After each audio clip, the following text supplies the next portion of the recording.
the disrespect is real up in this mother father. Yeah, so the Dalvin Cook holdout and contract negotiations, the contentiousness is barely a week old, and we're already seeing the games being played. Oh, Dalvin wants 16 million. Oh, the Vikings only offering 8. They would settle for David Johnson money. No one wants to pay David Johnson money, right? So it's already a kerfuffle. Right? It's a hootenanny, as a word. So the newest chapter, newest installment is this from ESPN's Jeremy Fowler, who jabroni national football writer.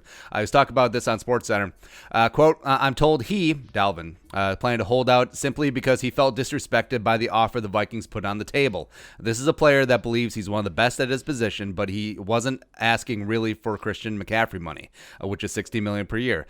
He would probably take less than that, so they have a month to try and find a sweet spot before training camp, or else he plans to not show up, end quote. So he plans to not show up. But as we've talked about with the new CBA, he doesn't gain anything. If anything, it just gives more leverage to the Vikings because it adds another year of control to the Vikings, makes him a restricted free agent in 2021. So I don't know, right? So Rick Spielman may be a little bit hesitant on the running back mark because you look at all the previous running back contracts, not a high rate of success when it comes to big running back money. You look at Gurley, you look at David Johnson, you look at Devonta Freeman to a degree, you look at Lamar Miller as well. Plus, I mean, Rick Spielman was the guy who made Adrian Peterson the NFL's only $100 million running back, right?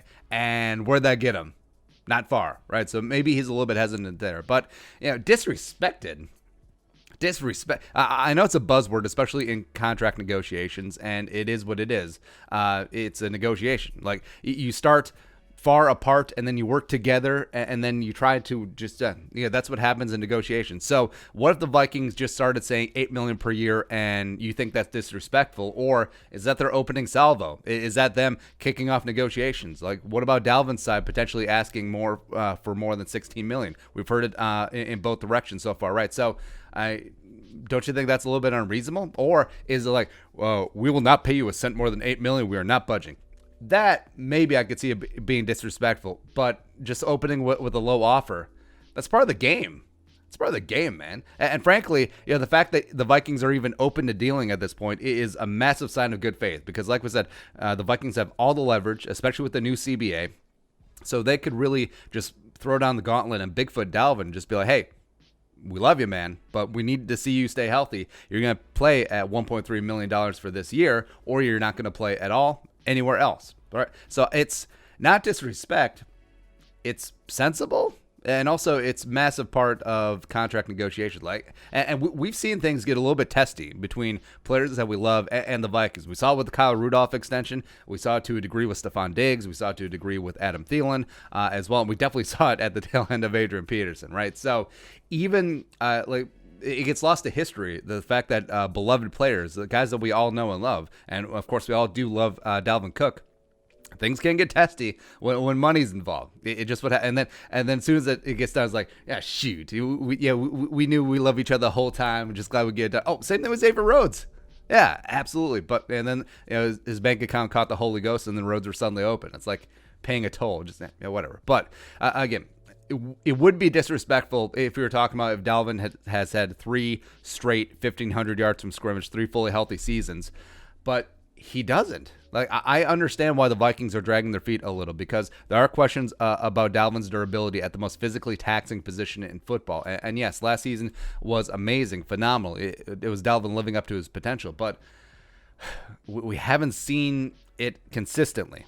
You understand? It's not like, say Dalvin was putting up Joe Mixon numbers over the past 3 years, stayed relatively healthy and doing the damn thing over that period of time. Then I think no question it would be really easy to vault him into the top 3 in terms of money. Give him McCaffrey, give him Zeke money, give him whatever. But the health is what's hedging right here. And also, if this wasn't a salary cap league, I would say, who cares? Pay him whatever. And if it turns bad, the Wilfs can just pay him more. I mean, that's one of the nice things about baseball, even though baseball's going kind of kaput, right? But you've seen what happened with the Rams and Todd Gurley and the repercussions of giving out that premium running back contract and the toll it can take on a team when that running back is injured and not up to snuff. And yes, Kirk Cousins' contract does factor in this negotiation here because with that giant millstone around the neck of the Viking salary cap, I mean, the margin of error with other big contracts on the team, it's razor thin with the salary cap being what it is, even though hashtag cap is a myth. Yeah. So I understand what the Vikings being wary and being cautious at this stage of the game, not wanting to break the bank, not wanting to give, and also looking to give themselves plenty of outs on a possible extension as well if this thing goes, tees up, right? Because it's not just about total money or money per year. It's about guarantees. It's about practical guarantees. The Vikings could really structure this mother where it's basically toilet paper after a year. Like, you get the sign-in bonus, first year is guaranteed, but then after that, it's track phone, pay as you go. And Dalvin's side obviously does not want that. They do want that long-term security. So that's where the Vikings and Dalvin are currently, right? And I definitely see Dalvin's point of view, negotiating through the court of public opinion, show as much disdain as possible. It allows you to play the martyr card, and also I think that does play well with the fans generally, right? And also he can make the Vikings look like they're totally unreasonable, and then they strong-armed him in showing up to training camp, and then he can carry that as a badge of honor with the fans, which is very effective, by the way, because the Vikings, fans in general, they generally take the side of the player. They take the side of the millionaires versus the owner billionaires, just is what it is. But also, we have 6 weeks before actual training camp. I don't believe he would actually hold out. I think the Vikings should call his bluff here. Could there be a compromise before then? It is a deadline-driven league. I think if something gets done, it will be at last second, a couple days before. But, right now, the sides are that far apart. There's a lot of animosity, and I think they'll only continue to grow as they trade blows through negotiating through the court of public opinion. But disrespect, I don't know. All right. Your thoughts? Vikings disrespecting Dalvin Cook? Let us know in the comment section below. Subscribe for daily Vikings takes. You want to support the work? Pull some of the Venmo. Please give us a follow on social media as well. But until next time, Skol, production value.